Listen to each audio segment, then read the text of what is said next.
Hi friends, అందరూ ఎలా ఉన్నారు? నేనైతే చాలా బాగున్నాను.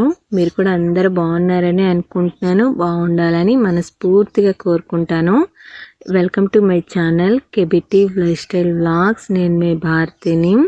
ఈరోజు పొద్దున్నే 6 గంటలకు అయితే లేసానండి. అంతకన్నా ముందైతే లేచినా నాకు పెద్ద పని ఉండదు. అంటే ఇంట్లో పిల్లలకి స్కూల్కి పంపించడం, మా ఆయనకి ఆఫీస్కి టిఫిన్ కట్టడము, ఆ బాక్స్ కట్టడం ఇలాంటివి ఏం లేవు కాబట్టి పెద్దగా ఇబ్బంది ఏమి ఉండదు. కొద్దిగా లేటుగా లేచినా సరే. ఒక పల్లెటూరు ఆడపిల్లగా అయితే ప్రతిరోజు నా జీవన శైలి ఈ వీడియోలో చూపించినట్టుగా ఉంటుందండి. అందుకనే నా వీడియోలు ఎక్కువగా ఈ వీడియో ఉన్నట్టుగానే ఎక్కువగా ఉంటాయి వీడియోలన్నీ కూడా. ఇంకొకరైతే అడిగారు, అక్క మీ ఇంటి పక్కన ఇల్లు అయితే ఏమీ లేవా అనేసి. మా ఇంటి పక్కన అయితే ఇల్లు ఏమీ లేవండి. అంటే మా ఊర్లో ఇల్లు ఎలా ఉంటాయంటే విశ్లేషినట్టుగా అక్కడొకటి అలా దూరంగా ఉంటాయి. అందుకని మా ఇంటి పక్కన అయితే ఇల్లు లేవు, కానీ కొద్ది దూరంలో అయితే ఇల్లు ఉన్నాయి. అవి కూడా ఎక్కువ ఇల్లులు అయితే ఏం కాదండి, ఒక 6-5 ఇల్లులు అయితే ఉన్నాయి అంతేని. అంటే అంత తక్కువగా మా ఊర్లో ఇల్లులు ఉన్నాయి. అంటే మా ఊరు అంత పల్లెటూరు అనమాట. పల్లెటూరు చాలా ఊర్లు ఉంటాయి, కొన్ని ఊర్లో అయితే చాలా ఇల్లు ఉంటాయి, కానీ అది కూడా పల్లెటూరని. కానీ మా ఊర్లో ఇల్లు తక్కువ, పొలాలు, తోటలు ఇవైతే ఎక్కువగా ఉన్నాయన్నమాట. ఇంకా నేనైతే పొద్దున్న లేసి ఇంటి ముందు అయితే వాకిలు చిమ్మేసిన తర్వాత ఇంకా ఒట్టి నీరుతోనే కల్లాపు అయితే జల్లేస్తున్నానండి. ప్యాడ్ అయితే చాలా రోజుల నుండి దొరకటం లేదు. ఒట్టి నీరుతోనే కల్లాపు చల్లటం వల్ల ఇంటి ముందు అయితే బాగా దుమ్ము రేగిపోతుంది. ప్యాడ్ నీరుతో కల్లాపు జల్లితే ఇంటి ముందు గట్టిగా ఉంటుంది, ఇంకా దుమ్ము రేగకుండా చూడడానికి కూడా బాగుంటుంది. ఇంకా ప్యాడ్ నీరుతో కల్లాపు జల్లితంటే పాములు రావంట. అది నాకు ఎవరో చెప్తే వినిదని, నిజమో అబద్ధమో నాకైతే తెలియదండి. కానీ ప్యాడ్ అయితే దొరకటం లేదు.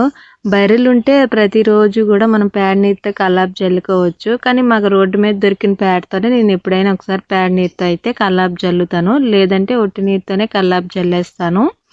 ఇంకా కల్లాపు జల్లడం అయిపోయిన తర్వాత ముగ్గు అయితే వేసానండి. ఇంకా ఒకరైతే అడిగారు, అక్క మీ అత్త మామల్ని చూపించవచ్చు కదా ఒక వీడియోలో అనేసి. నేనైతే క్లియర్గా నెక్స్ట్ వీడియోలో కానీ చూపిస్తానండి. మా అత్త మామలకి వీడియోలో కనిపించడానికి పెద్దగా ఇష్టం ఉండదు. అందుకని వాళ్ళకి నిదానంగా అడిగేసి అయితే నేను వీడియో తీసి ఒక వీడియోలో అయితే పెడతాను. అందుకని ఈ వీడియోలో చూపిద్దాం అనుకున్నాను. అంటే పూర్తిగా క్లియర్గా అయితే చూపించలేదు, కానీ అక్కడక్కడ వీడియో అయితే తీసి పెట్టున్నాను. వాళ్ళకి తెలియకుండా, వాళ్ళకి తెలిస్తే మళ్ళీ పెద్దగా ఇష్టపడరు అనమాట. ఇంకా ముగ్గు వేసేసిన తర్వాత మాకు కొద్దిగా కోళ్ళు ఎక్కువగా ఉన్నాయి. ఆ కోళ్ళ దగ్గర అయితే బాగా పెంట వేసి ఉన్నాయి.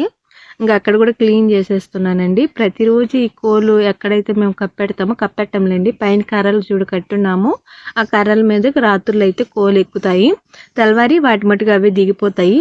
మరిగిన్ని కోళ్ళు ఉండేటప్పుడు మనం ప్రతిరోజు కప్పెట్టలేము. కప్పెట్టాలంటే అది ఒక పెద్ద పని. ఇలా వాటి మటుకు వాటికే కర్రల మీదకి ఎక్కి మళ్ళీ పొద్దున్నే లేగానే దిగిపోవడం, ఇది అలవాటు చేసేసామనుకోండి మళ్ళీ సాయంకాలం మనకి పెద్దగా పని ఉండదు. అందుకని ఇలా కర్రలు పెట్టేసి వాటికి ప్రతిరోజు అలవాటు అయితే చేసేసాము. అవి సాయంకాలం అవ్వగానే కర్రల మీదకి అయితే ఎక్కిపోతాయి. ఇంకా తెల్లవారులు వేసిన తర్వాత నేను ఇలా కింద అయితే నీట్గా తోసేస్తాను పెంటంతా. ఇంకా బయటంతా క్లీన్ చేయడం అయిపోయిన తర్వాత ఇంట్లో కూడా క్లీన్ చేసేసి నేను మొహం అంతా కడుక్కొని అన్నీ మొత్తం పని అంతా అయిన తర్వాత ఇంకా టిఫిన్ అయితే చేస్తున్నానండి. టిఫిన్ అయితే నేను పెసర పొంగలి అన్నం అయితే చేస్తున్నాను. ఇంకా పొయ్యి మీద అయితే దబర పెట్టేసి ఆవాలు జీలకర్ర వేసేసి అవి కొద్దిగా వేగిన తర్వాత పచ్చిమిరపకాయలు వేసేస్తున్నాను. పచ్చిమిరపకాయలు కూడా లైట్గా వేగిన తర్వాత నేను ఎప్పుడైనా సరే ఉల్లిపాయలు అయితే వేస్తానండి. ఉల్లిపాయలు వేసిన తర్వాత ఇంకా కరివేపాకు, ఎండుమిర్చి, పెద్దగా ఉల్లిపాయలు వేగక ముందే వేసేస్తాను. కొంతమంది పూర్తిగా ఉల్లిపాయలు వేగిన తర్వాత కరివేపాకు, ఎండుమిర్చి అయితే వేస్తారు. నేను ఉల్లిపాయలు కొద్దిగా వేగిన తర్వాతే వేసేస్తాను. ఇంకా ఈ ఉల్లిపాయలు, పచ్చిమిరపకాయలు అన్నీ వేగేసిన తర్వాత కొద్దిగా లైట్గా వేగినప్పుడే మనము ఈ పెసరపప్పు అయితే తాలింపులో వేసేసుకోవాలి. ఆ తాలింపుతో పాటు ఈ పెసరపప్పు కూడా లైట్గా వేగనివ్వాలండి. అప్పుడే మనకి ఈ పెసర పొంగలి అన్నం అయితే బాగుంటుంది. నాకైతే ఈ పెసర పొంగల్ అన్నం అయితే చాలా ఇష్టం అండి. చాలామంది ఇష్టపడి తినరు, కానీ కొంతమంది సంగట్లాగా బాగా మెత్తగా చేసుకుంటారు, కొంతమంది గట్టిగా చేసుకుంటారు, అదే మెతుకులుగా చేసుకుంటారు. నేనైతే విడివిడిగా ఉండేటట్టే చేసుకుంటాను. ఇంకా నేనైతే ఒక గ్లాస్ పెసరపప్పుకి 2 గ్లాసులు బియ్యం అయితే తీసుకున్నాను. ఇంకా ఈ పెసరపప్పు కూడా బాగా వేగిన తర్వాత బియ్యం కూడా కడిగేసి ఈ పెసరపప్పులో అయితే అదే తాలింపు వేసేసాను కదా, వాటితో పాటు ఈ బియ్యం కూడా లైట్గా వేగిచ్చేసిన తర్వాత ఒక గ్లాస్ బియ్యానికి 2 గ్లాసుల నీరు అయితే వేసుకోవాలి. నేను మొత్తం పెసరపప్పుని బియ్యము 3 గ్లాసులు అయితే అయ్యాయి, అందుకని 6 గ్లాసులు నీరు అయితే వేసుకున్నాను. ఇంక నీరు వేసేసిన తర్వాత రుచికి సరిపడినంత సాల్ట్ వేసేసుకొని మిరియాలు కూడా కచ్చా పచ్చగా దంచుకొని అయితే వేసుకున్నాను. మిరియాలు అయితే ఖచ్చితంగా వేసుకోవాలి. ఇంకా మిరియాలు అన్నీ వేసిన తర్వాత బాగా కలిపేసి మూత పెట్టి అయితే ఉడకనివ్వాలండి. ఫస్ట్ అయితే ఐలో పెట్టాలి, అంటే ఉడికేంత వరకు ఐలో పెట్టాలి. ఇలా ఉడకడం వచ్చేసిన తర్వాత సిమ్లో పెట్టేసి అయితే ఉడికించుకోవాలి. సిమ్లో పెట్టిన తర్వాత మనం మళ్ళీ ఐలో పెట్టకూడదండి, లేకపోతే అడుగు మాడిపోద్ది, బియ్యం అయితే సరిగ్గా ఉడకవు. కొంతమంది ఈ పొంగలన్నమేని మెత్తగా అంటే సంగట్లాగా మెత్తగా చేసుకొని తింటారు, అంటే ఉప్మాలా ఉంటుంది అనుకోండి. నేనైతే అలా చేస్తే అస్సలు నేను ఎప్పుడు కూడా అన్నంలాగా విడివిడిగా ఉండేటట్టే చేసుకుంటాను. ఇలా చేసుకుంటే చాలా అంటే చాలా బాగుంటుంది. ఒక్కొక్కరు ఒక్కొక్క స్టైల్లో చేసుకుంటారు. ఇంకా నేను చేసేసిన తర్వాత మా మావయ్యకి అయితే పెట్టేశానండి పొంగలన్నము. మా అత్తకైతే పెద్దగా ఈ పొంగలన్నం అయితే ఇష్టం ఉండదండి, కానీ మా మావయ్య, మా ఆయన, నేనైతే బాగా తింటాము. మిగిలిపోతే సాయంకాలం దాకా తింటానే ఉంటాము, అంత ఇష్టంగా తింటాము. కానీ మా అత్తకు మాత్రం ఇష్టం ఉండదు. కానీ నేను ఎక్కువగా ఈ పొంగలన్నం అయితే చేస్తాను, ఎందుకంటే మా ముగ్గురం తింటాం కదా. మా అత్తకి వేరే టిఫిన్ ఏదైనా బయట నుండి తెప్పిస్తాము, లేకపోతే సద్దన్నం ఉంటే సద్దన్నమే తినేస్తుంది. మా ఇంట్లో వాళ్ళందరికీ సద్దన్నం తినే అలవాటు ఉందండి. మా మావయ్యకి అయితే ఈ మధ్యకి కీలువాత వచ్చేసి సద్దన్నం తినడం మానేశారు, కానీ ఇంతకుముందు అయితే చాలా అంటే చాలా ఎక్కువగా తినేవాళ్ళు. ఇంకా టిఫిన్ తినడం అయిపోయిన తర్వాత మా బాబు, మా మావయ్య, ఇంకా మా ఆయన అయితే ఆత్మకూరు వెళ్తున్నారు. ఈ కోడిని అయితే అమ్మిరాడానికి అయితే వెళ్తున్నారండి. ఇగో కోడిని ఇచ్చాను కదా, అతనేని మా మావయ్య చూపించమన్నారు కదా అని చూపిస్తున్నాను. క్లియర్గా చూపించలేదు, నేను నెక్స్ట్ వీడియోలో చూపిస్తాను మా అత్త మా మావయ్యని. నేను చాలా వీడియోలో చూపించాను కానీ మా అత్త మా మావయ్యని, కానీ క్లియర్గా చూపించలేదన్నమాట.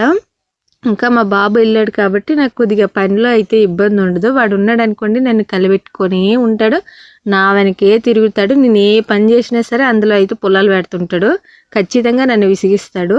అందుకని వాడిని కూడా వాళ్ళ తాతని వాళ్ళ నాన్నతో అయితే ఆత్మకూరుకు పంపించేశాను. ఆ కోడిని అమ్ముకోరాడానికి అయితే తీసుకెళ్లారనమాట. ఇంకా వాడు వెళ్ళాడు అనేసి నేను ఇంట్లో పనులు అయితే చేసుకుంటున్నాను. ముందైతే తొట్టి కడిగానండి, చాలా రోజుల నుండి తొట్టి కడలేదు. లోపలైతే బాగా పాచి పట్టేస్తుంది, పచ్చంగా అయిపోయింది. అందుకని బ్లీచింగ్ పౌడర్ వేసి అయితే నీట్గా కడిగాను. కడిగేసిన తర్వాత ఇంకా నీరు రాలేదు, అందుకనేసి బోర్లోనే నీరు కొట్టుకొని అయితే తొట్టికైతే వేసుకుంటున్నాను. ఎప్పుడైనా నీరు రాకపోతే ఈ బోర్ వాడతాను, లేకపోతే నీరు వచ్చినప్పుడే అన్ని బకెట్లకి అన్నిటికీ పట్టేసుకుంటాను. ఇంకా ట్యాంకీకి కూడా మాకు వచ్చిన నీరే పైకి ఎక్కుతాయండి. నీరుకైతే పెద్దగా ఇబ్బంది ఏముండదు. మా ఊరు పెన్న పక్కనేనండి, పెన్న పక్కనే కదా మా ఊరు, పెన్నలోనే ఉండి ఒకప్పుడు మేము ఇప్పుడు ఇల్లు కట్టుకున్న దగ్గర పెన్న ఉండేదంట, కానీ ఇక్కడ అంతా ఇప్పుడైతే పెన్న రావటం లేదు, అంత తక్కువగా నీరు తగ్గిపోయాయని అర్థము. ఇంకా పెన్న గొట్టినేని మా ఇల్లు అయితే ఉంటుందండి, కానీ మాకు పెన్న అయితే కనిపించదు, కొద్ది దూరంలో ఉంటుంది. మధ్యలో చాలా పొలాలు ఉంటాయి. కొద్ది దూరం తర్వాత మాకు పెన్న అనేది అయితే వస్తుంది అనమాట. పెన్న అనేది పక్కనే కాబట్టి మాకు నీరుకైతే అస్సలు ఇబ్బంది ఉండదు. ఇంకా తొట్టికి నీరు పెట్టేసిన తర్వాత అదే తొట్టి కడిగేసి నీరు బకెట్లతో కొట్టి వేసేసిన తర్వాత ఇంకా గిన్నెలు అయితే దోముకుంటున్నాను. గిన్నెలో కొద్దిగా ఎక్కువగానే ఉండండి, రాత్రి ఉన్నవి ఇంకా తెల్లవారు టిఫిన్ చేసినవి అన్నీ కూడా ఒకేసారి దోముతున్నాను, అందుకని కొద్దిగా ఎక్కువగానే అయ్యాయి గిన్నెలు. దోమడం అయిపోయిన తర్వాత ఇంకా మళ్ళీ వంట చేసుకోవడం, మళ్ళీ అప్పుడు గిన్నెలు అవుతాయి, మళ్ళీ దోముకోవడం అనమాట.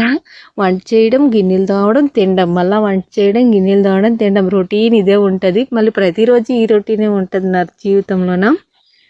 ఇంకా గిన్నెలు తోమడం అయితే తోమేస్తున్నానండి. దాని తర్వాత బట్టలు ఉతకాలి. బట్టలు ఉతికేదైతే వీడియో తీయలేదు, ఎందుకంటే రోజు ఇవే చూపిస్తున్నాను కదా, కొత్తవి చూపించాలని నాకు అసలు ఐడియాలు రావటం లేదు ఏం చూపించాలో.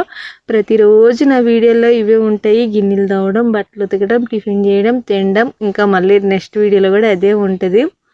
మీరు ఏదైనా మీకు ఇంకా ఎలాంటి వీడియోలు చూడాలనిపిస్తుందో ఖచ్చితంగా కామెంట్ చేయండి. నాకైతే అస్సలు అర్థం కావటం లేదు ఎలాంటి వీడియోలు చేయాలో. ఇంకా గిన్నెలు తోమడం అయిపోయిన తర్వాత మా ఆయన అయితే చికెన్ తెచ్చారండి.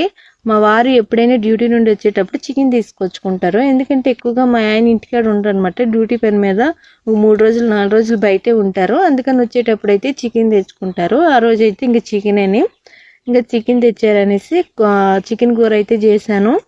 ఈ కూర అయితే మొత్తం చూపించటం లేదండి, ఎందుకంటే చాలాసార్లు చూపించాను వీడియోలో చికెన్ కూర చేయడము. అందుకని వీడియోలో అయితే చూపించటం లేదు. ఈరోజు అయితే చికెన్ చేస్తున్నామని సంగటి అయితే చేస్తున్నానండి. మామూలుగా అయితే నేను సంగటి ఎప్పుడో ఒకసారి చేస్తాను, ఎందుకంటే సంగటి పెద్దగా నాకు తినడానికి ఇష్టం ఉండదు. కానీ మా అత్త మా మామయ్య బాగా తింటారు. అందుకని ఇలా నీసు కూరలు ఏవైనా అయ్యేటప్పుడు మాత్రం ఖచ్చితంగా నేను సంగటి చేస్తాను. కోడిగుడ్లు కానీ, చికెన్ కూర కానీ, చేపల కూర కానీ ఇలాంటివి అయ్యేటప్పుడు సంగటి చేసుకుంటాము. అందుకని ఈరోజు సంగటి అయితే చేశాను. ఇదిగోండి సంగటు, ఇంకా అన్నము అందరికీ వేసేసాను ముద్దలు పెట్టేసి. ఈరోజు అయితే అందరం కలిసే కూర్చొని అయితే తింటున్నామండి. మామూలుగా అయితే మేము అందరం కలిసి కూర్చొని ఒకే దగ్గర అయితే తినము, ఒక్కొక్కరు ఒక్కొక్క టైంలో తింటాము. కానీ ఈరోజు అయితే నేనే కూర్చోమన్నాను అందరికీ, అందుకని ఇక్కడ కూర్చొని అయితే అందరం తింటున్నాము. మా అత్త మా మామని అయితే చూపించమన్నారు కదా, ఇక్కడ కూర్చోయింది కదా అది మా అత్త. ఆ పక్క చొక్కా లేకుండా కూర్చున్నారు కదా అతనే మా మావయ్య. ఇంక ఈ వీడియో అయితే ఇంతేనండి. ప్లీజ్ సబ్స్క్రైబ్ చేసుకొని లైక్ చేయండి. Thank you, bye.